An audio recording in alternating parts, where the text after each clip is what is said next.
மயூரி, கல்யாணத்துக்கு பிறகு விருந்துக்கு கூப்பிட 2 பேரும் கனிமூணு வலிக்கிறீங்க என்ன? அப்ப கனிமூணால வந்து விருந்து சாப்பிட வரணும் சரியா? ஓ நோ பத்மாக்கா, உங்களோட சாப்பாடு சாப்பிட இல்லாம தான் அது விருந்துக்கு வராமலே கனிமூணு போகுது. மயூரி, வரைக்குள்ள ஸ்ட்ராபெரி டீ பேக்கெட் எல்லாம் வேண்டியாண்டு வா.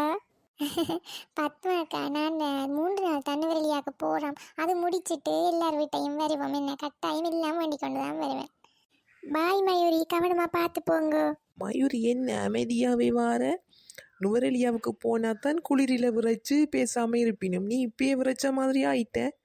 அப்படி இல்லை மயூரன், எனக்கு எல்லாமே கனவு மாதிரி இருக்குது. நான் கனவு கண்டனண்டா மரத்தோட மோதி கிடக்க வேண்டியதான். இன்னும் கொஞ்ச நேரத்துல நுவரெலியாவுக்கு போயிடுவோம்.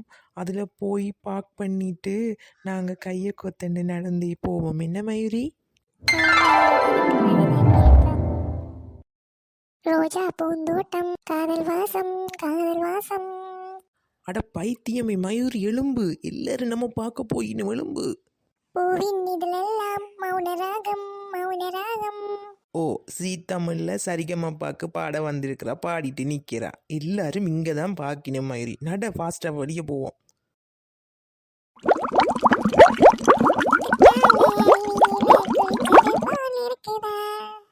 பாட்டெல்லாம் பிறகு பாடு, உருண்டு விழுந்து ஏண்டா அவ்வளவும் தான். நுவரெலியா தான். என்ன குளிரும் நீர்வீழ்ச்சிகளும், என்ன நல்லா இருக்கு.